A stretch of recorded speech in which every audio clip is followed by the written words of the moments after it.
Micro finance ಬಗ್ಗೆ ಜನ ಜಾಗೃತರಾಗಿರಬೇಕು. Cyber ವಂಚಕರು, ಅಕ್ರಮ ಗಾಂಜಾ ಮಾರಾಟಗಾರರು ಹಾಗೂ ಬೈಕ್ ವೀಲ್ ಮಾಡುವವರ ಬಗ್ಗೆ ಸುಳಿವು ಸಿಕ್ಕರೆ ಕೂಡಲೇ ಪೊಲೀಸರಿಗೆ ಮಾಹಿತಿ ನೀಡಿ ಅಪರಾಧ ಪ್ರಕರಣಗಳನ್ನು ತಡೆಗಟ್ಟಲು ಸಾರ್ವಜನಿಕರು ಪೊಲೀಸರಿಗೆ ಸಹಕಾರ ನೀಡಬೇಕೆಂದು ಜಿಲ್ಲಾ ಪೊಲೀಸ್ ವರಿಷ್ಠಾಧಿಕಾರಿ ಕುಶಾಲ್ ಚೌಕ್ಸೆ ಅವರು ಸಾರ್ವಜನಿಕರಲ್ಲಿ ಮನವಿ ಮಾಡಿದರು.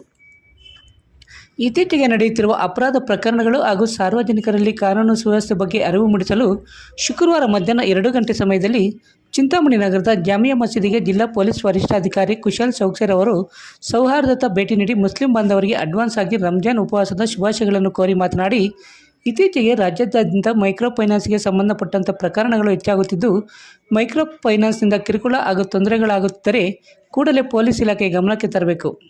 ಅಕ್ರಮ ಗಾಂಜಾ ಮಾರಾಟಗಾರರ ಬಗ್ಗೆ ಮಾಹಿತಿ ತಿಳಿದರೆ ಪೊಲೀಸ್ ಇಲಾಖೆ ಗಮನಕ್ಕೆ ತಂದರೆ ಅಂಥವರ ಹೆಸರುಗಳನ್ನು ಗೌಪ್ಯವಾಗಿಡಲಾಗುವುದು.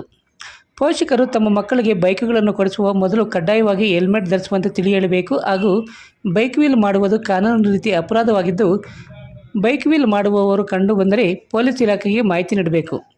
ಅಪರಾಧ ಪ್ರಕರಣಗಳನ್ನು ತಡೆಗಟ್ಟುವ ನಿಟ್ಟಿನಲ್ಲಿ ಪೊಲೀಸ್ ಇಲಾಖೆಗೆ ಸಾರ್ವಜನಿಕರ ಸಹಕಾರ ಅತ್ಯವಶ್ಯಕವಾಗಿದ್ದು, ಅಪರಾಧ ಪ್ರಕರಣಗಳು ಕಂಡುಬಂದರೆ ಕೂಡಲೇ ಪೊಲೀಸ್ ಇಲಾಖೆಯ ಗಮನಕ್ಕೆ ತರಬೇಕೆಂದು ಮನವಿ ಮಾಡಿದರು.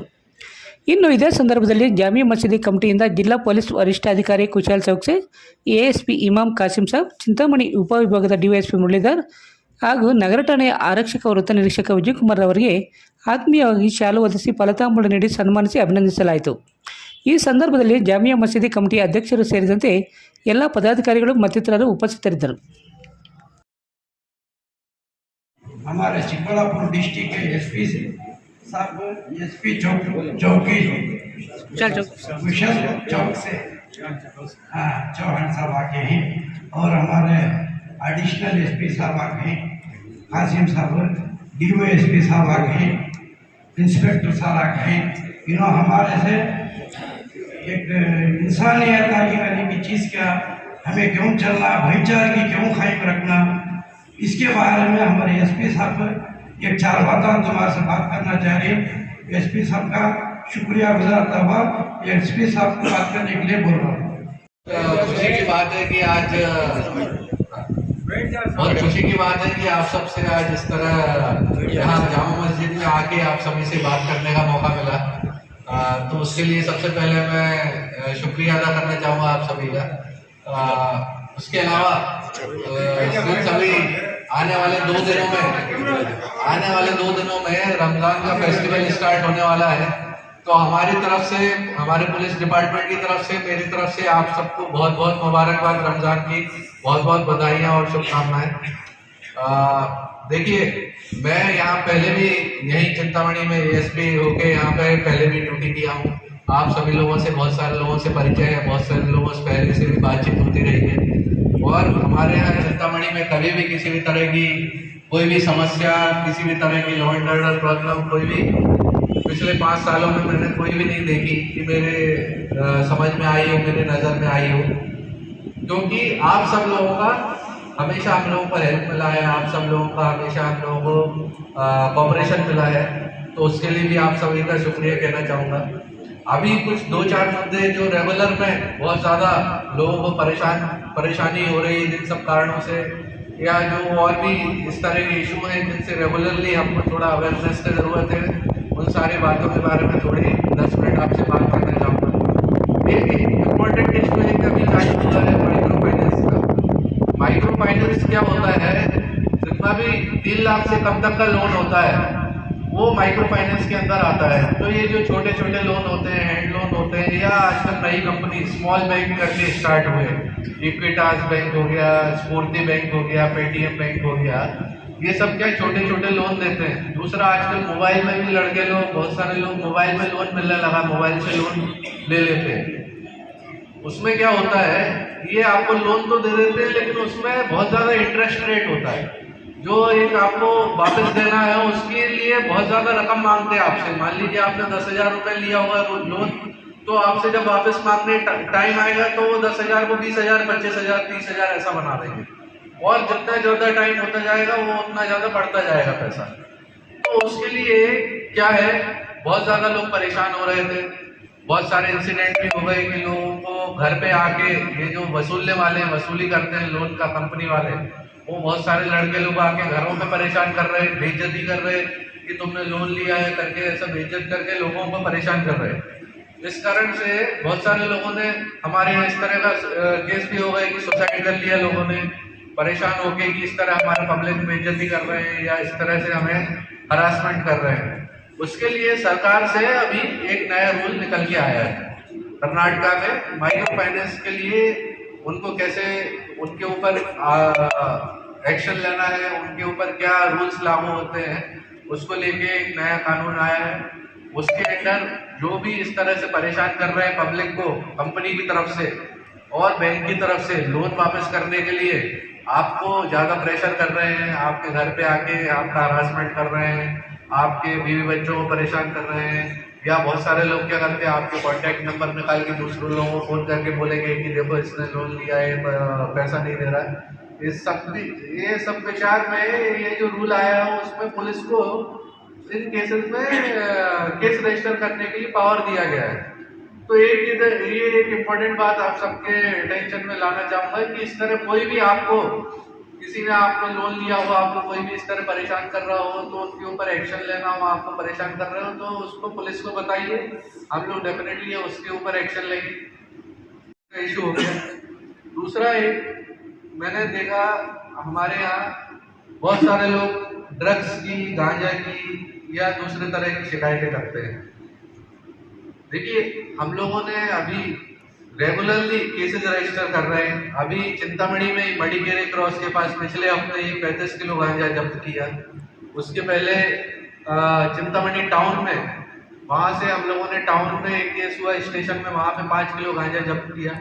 हम लोग अपनी तरफ से रेगुलरली एफर्ट्स कर रहे हैं, लेकिन इसमें साथ में एक चीज की जरूरत होती है, आप सबका कॉपरेशन। आप सबकी तरफ से हम लोगों को इंफॉर्मेशन मिलनी चाहिए और ऐसे डरने की बात नहीं कि पुलिस बता देगी कि भाई किसने बताया है, इस आदमी ने बताया है, ऐसा बिल्कुल भी नहीं है।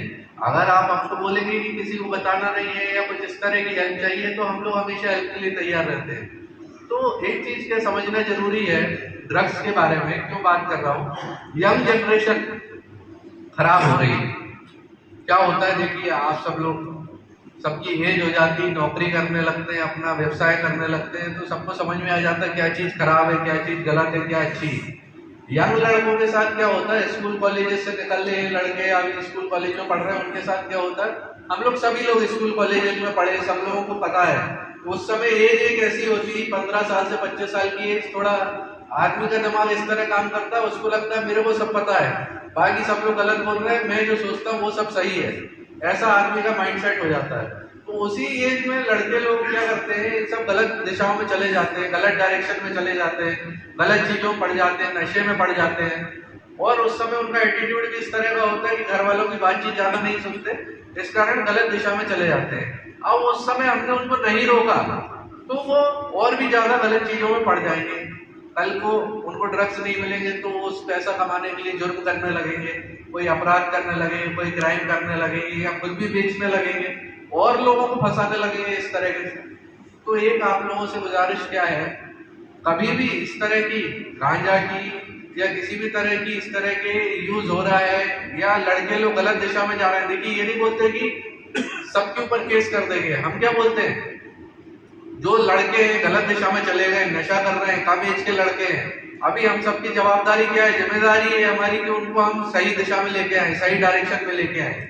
अगर आप उन्हें बताएंगे, हमें बताएंगे, ऐसा नहीं है कि उनको हम लोग परेशान करेंगे, अरेस्ट करके उनको जेल में भेज देंगे, ऐसा नहीं है। हर तरह का कानून है, किसका क्या रोल है, कौन सिर्फ उसका यूज कर रहा है, कौन उसको बेच रहा है, हर तरह का कानून है, उसके ऊपर अलग अलग तरह का क्या एक्शन लेना है वो अलग तरह का है। इसलिए आप सबसे यही गुजारिश है कि लड़के लोग जो भी गलत दिशा में जा रहे हैं, गलत डायरेक्शन में जा रहे हैं, उनके लिए पुलिस से हेल्प लीजिए, हमको इन्फॉर्मेशन दीजिए, और कोई इस तरह का व्यापार कर रहा है, कोई बेच रहा है, उस तरह की बातें हमको बताइए तो आपका नाम सीक्रेट में रख के उसके ऊपर केसेस करेंगे। घटना हो गई थी उस समय भी मैंने बात करी लोगों से, यहाँ लोकल में लीडर से, उन्होंने सबने हम लोगों को कोऑपरेशन दिया। हमेशा हम लोगों ने जैसी बात बताई उसको हम लोगों को हेल्प करके पुलिस को कभी भी इस तरह की सिचुएशन में नहीं लाने दिया कि कोई एक्शन करने की ज़रूरत है। तो आप सभी लोगों से फिर से आप लोगों को शुक्रिया बोलना चाहूँगा। इसी तरह हम लोगों को हमेशा आप लोग कोऑपरेट करते रहिए, तो हम लोगों का काम भी आसान हो जाता है, आप लोगों का काम भी आसान हो जाता है। वही आपसे आखिरी में गुजारिश करता हूँ, क्या है, पुलिस आप सबकी हेल्प के लिए है, आप सबकी सिक्योरिटी के लिए, सेफ्टी के लिए, आप सबको कोऑपरेट करने के लिए है। तो जब भी कोई भी शिकायत है, कोई भी दिक्कत है, पुलिस से भी शिकायत है, छोटे लेवल पर नहीं हो रहा है, इनके पास आइए, डीएसपी के पास आइए, हमारे पास आइए, कहीं ना कहीं तो सॉल्यूशन हो ही जाएगा ना।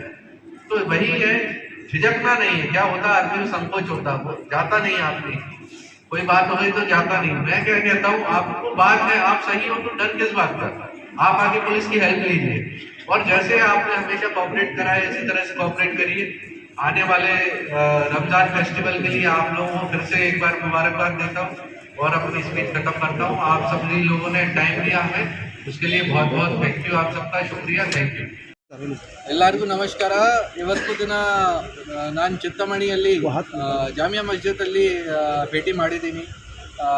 ನಮಾಜ್ ಆದಮೇಲೆ ಎಲ್ಲರ ಜೊತೆ ಫಸ್ಟ್ तो ರಂಜಾನ್ ಹಬ್ಬ ಬರ್ತಾ ಇದೆ, ಆ ರಂಜಾನ್ ಹಬ್ಬ ವಿಚಾರ ಬಗ್ಗೆ ಎಲ್ಲರಿಗೆ ಶುಭಾಶಯಗಳು ತಿಳಿಸಿ, ಆಮೇಲೆ ಬೇರೆ ಬೇರೆ ವಿಚಾರ ಬಗ್ಗೆ ಏನೇನು ಇಶ್ಯೂಸ್ ಆಗ್ತಾ ಇದೆ ನಮ್ಮ ಡಿಸ್ಟಿಕಲ್ಲಿ ಮತ್ತು ನಮ್ಮ ಸ್ಟೇಟಲ್ಲಿ ಆ ವಿಚಾರ ಬಗ್ಗೆ ನಾನು ಎಲ್ಲರ ಜೊತೆ ಮಾತಾಡಿದ್ದೀನಿ, ಸ್ವಲ್ಪ ಅವೇರ್ನೆಸ್ ಕ್ರಿಯೇಟ್ ಮಾಡೋಕ್ಕೆ ಡಿಸ್ಕಸ್ ಮಾಡಿದ್ದೀನಿ। ಜೊತೆಗೆ ಅವ್ರ ಸೈಡಿಂದ ನಮಗೆ ಎಷ್ಟು ಸಹಕಾರ ಸಿಗ್ತಾ ಇದೆ ಈ ಕಾರಣ ಬಗ್ಗೆ ನಮ್ಮ ಚಿಂತಾಮಣಿಯಲ್ಲಿ, ನಮ್ಮ ಚಿಕ್ಕಬಳ್ಳಾಪುರ ಡಿಸ್ಟಿಕಲ್ಲಿ ಲಾ ಆ್ಯಂಡ್ ಆರ್ಡರ್ ಸಿಚುವೇಶನ್ ಯಾವುದೂ ಸಮಸ್ಯೆ ಆಗಿಲ್ಲ, ಎಲ್ಲ ಪೀಸ್ಫುಲ್ ಸಿಚುವೇಶನ್ ಇದೆ। ಆ ವಿಚಾರ ಬಗ್ಗೆ ಕೂಡ ಧನ್ಯವಾದಗಳು ತಿಳಿಸಿದ್ದೀನಿ। ಮತ್ತು ಮೈಕ್ರೋ ಫೈನಾನ್ಸ್ ವಿಚಾರ ಬಗ್ಗೆ, ಸೈಬರ್ ಕ್ರೈಮ್ ವಿಚಾರ ಬಗ್ಗೆ, ಟ್ರಾಫಿಕ್ ವಿಚಾರ ಬಗ್ಗೆ, ಎಲ್ಲ ವಿಚಾರ ಬಗ್ಗೆ ನಾನು ಮಾತಾಡಿದ್ದೀನಿ। ಬೇರೆ ಯಾವ ಸಮಸ್ಯೆ ಇದೆ ಆ ವಿಚಾರ ಬಗ್ಗೆ ಕೂಡ ನಮ್ಮ ಜೊತೆಗೆ ದಯವಿಟ್ಟು ಶೇರ್ ಮಾಡಿ, ಆ ಪಾಯಿಂಟ್ ಕೂಡ ಒಂದು ರೇಸ್ ಮಾಡಿದ್ದೀನಿ। ಸೊ ನಮಗೆ ಇವತ್ತು ಇದನ್ನು ಅವಕಾಶ ಸಿಕ್ಕಿದೆ ಜಾಮಿಯಾ ಮಸ್ಜಿದಿಯಲ್ಲಿ ನಮಾಜ್ ಆದಮೇಲೆ ಎಲ್ಲರ ಜೊತೆ ಭೇಟಿ ಮಾಡೋಕ್ಕೆ ಮತ್ತು ಅವರ ಜೊತೆ ಇಂಟ್ರ್ಯಾಕ್ಷನ್ ಮಾಡೋಕ್ಕೆ ತುಂಬ ಸಂತೋಷದ ವಿಷಯ ಇದೆ। ಮತ್ತು ಆರ್ಗನೈಸರ್ಸ್ಗೆ ನಾನು ಧನ್ಯವಾದಗಳು ತಿಳಿಸ್ತೀನಿ।